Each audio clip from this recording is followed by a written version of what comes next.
despite the breeze, I can hear the river. It just goes to show how quiet it is actually here. The river is a couple miles away, but it is so quiet here that that sound just travels. And so hearing the river, the light breeze rustling in the trees, it's really nice.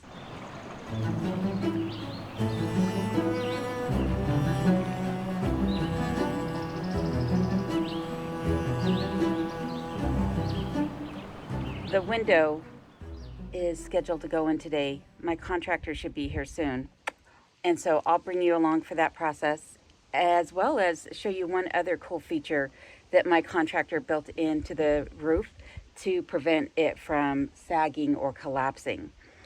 And then when we're finished, I am going to share with you a delicious recipe for some pork with a cherry sauce.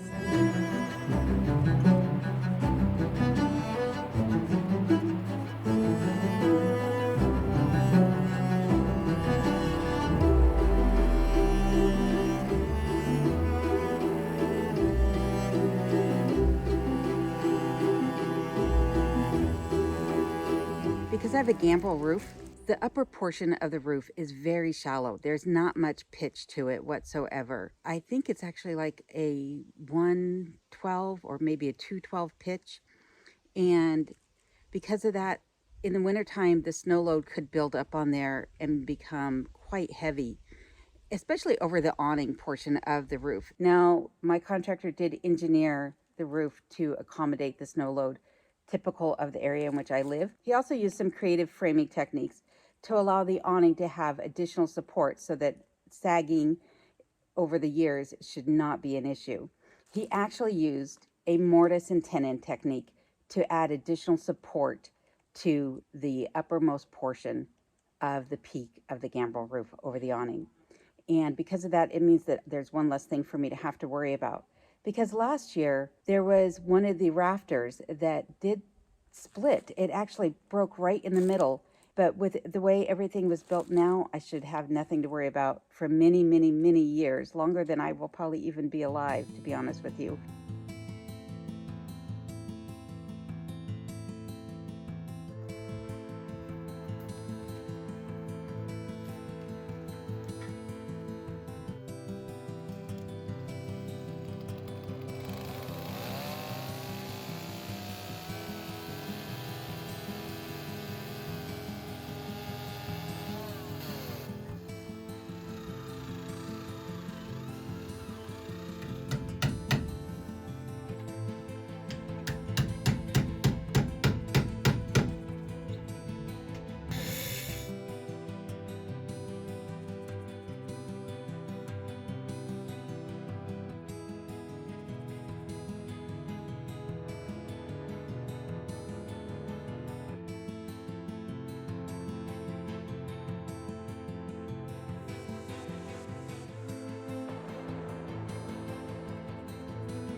I am in love with this window. When I was a kid, my grandmother had a casement window in the front of her home, and I loved cranking that window open, and I was just enthralled with the mechanism. But also, there was something nostalgic about it, and that's part of the reason why I wanted this casement window here. A friend of mine suggested when it was late that I bring in just a Home Depot special, and there was no way I was going to do that. First off, vinyl windows on this cabin is not what I want. It went against taking out that white front door. You know, what was the point of taking that out if I was just going to bring in a white window? I wanted a wood frame window, and I wanted a casement style window.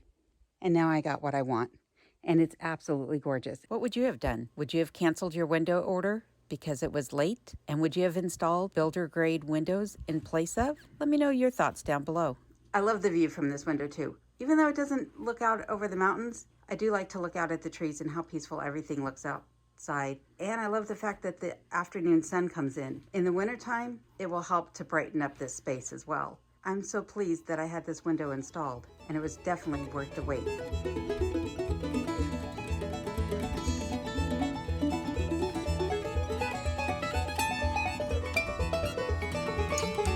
Now that the window's in, let's go cook some dinner. I really do love this window.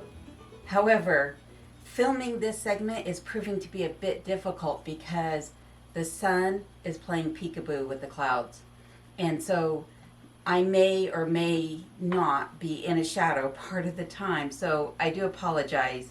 However, as I promised, I am going to be sharing with you a recipe for braised pork chops with a cherry sauce.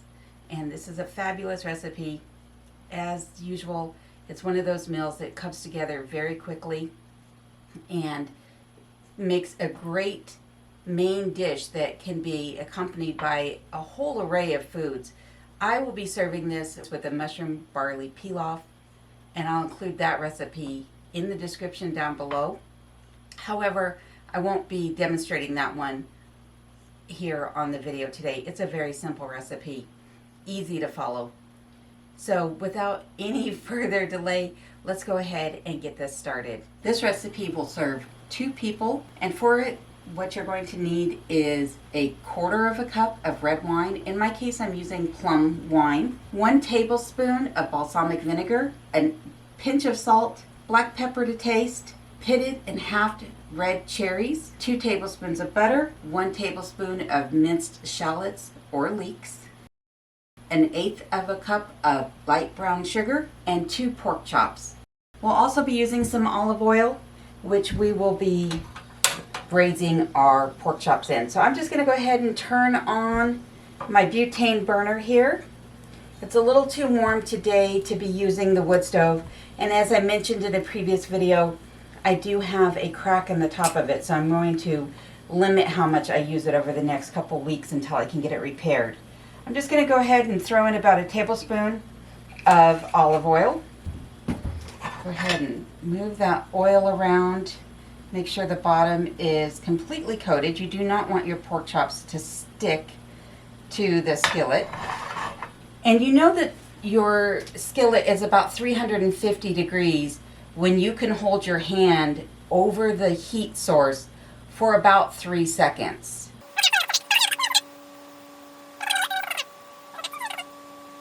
All right, now that our skillet is nice and hot, I'm going to go ahead and throw these pork chops in. These pork chops have also been brined. I did fail to mention that earlier. The pork chops were brined in a mixture of a 1/4 cup of light brown sugar, a 1/4 cup of salt, and 2 cups of water. They were left sitting in the refrigerator for about 6 hours. You could also leave them overnight. I went ahead and discarded that brine, and I'm just placing those in the hot skillet. And we're going to get those braised on both sides. Since this is pork, you do want to make sure that it is thoroughly cooked. You do not want that pork to be pink in the center. You want it to come up to 165 degrees on an internal temperature. And in our case, we want it nice and golden brown on both sides.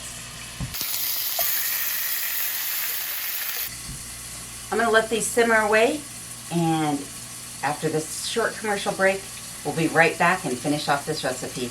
So I've turned the skillet off momentarily, and what I'm going to do is I'm going to go ahead and add our 2 tablespoons of butter and let that begin to melt.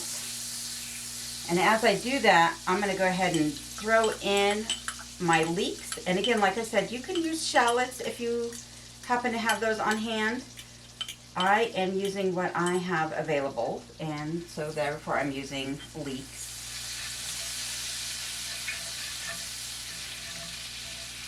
And I turn the skillet off because I don't want those leeks to brown necessarily. I want them to become translucent, and I don't necessarily want the butter to brown just yet.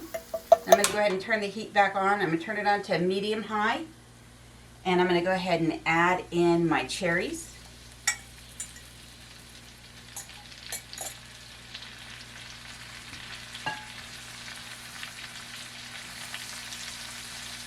Throw in my brown sugar. Go ahead and add in a 1/4 cup of that plum wine. We'll pour in the tablespoon of balsamic vinegar. Add in a bit of salt, a little black pepper. And give that a good stir. And we're just going to stir these until the cherries begin to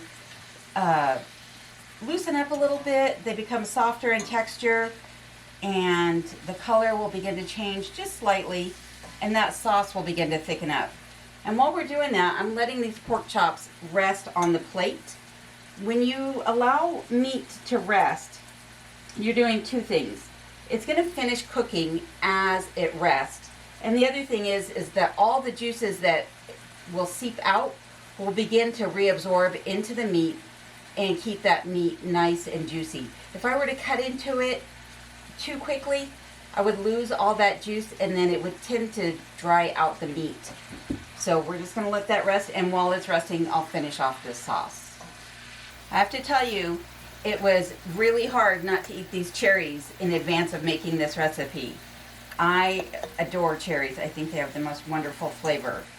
And so it was hard to just let them sit there in the cooler without constantly dipping into them. And you might be thinking, Alone, why are you cooking 2 pork chops when you're alone? Well, I have a tendency to make sure that I cook enough dinner that I have leftovers for tomorrow's lunch. So I am guaranteed to eat one of these pork chops tonight, and if I am not a glutton, I'll have one left for my lunch tomorrow. All right, that sauce is looking like it's come together nicely. I'm going to go ahead and turn off the heat, and I will get this plated up. All right, there you have it.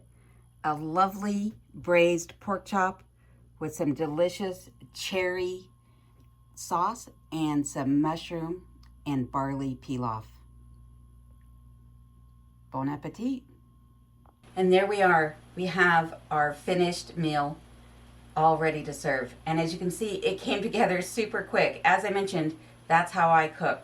I love things that come together so rapidly that it doesn't take any effort whatsoever to pull this meal together. I'm looking outside and it is starting to sprinkle.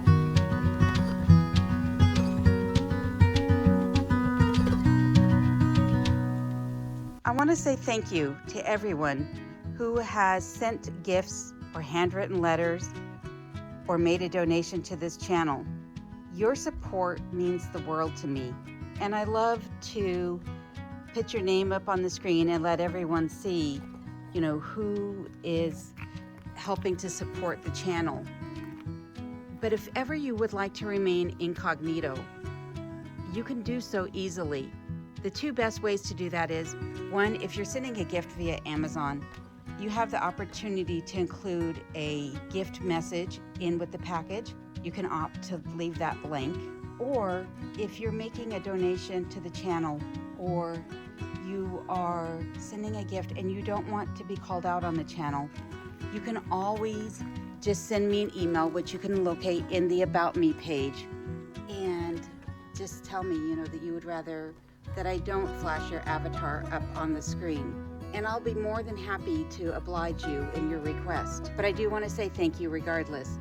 And if ever you do send me a note or a package and I can't type your information to your avatar in YouTube and I miss it, just know that I apologize, because I do appreciate each and every one of you.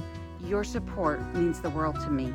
I'm gonna go enjoy the view of the rain falling, and I'm going to leave you for the day, and I will see you again next time. Until then, please stay safe, take care, and please remember to subscribe, like, and comment, and I'll see you again next time.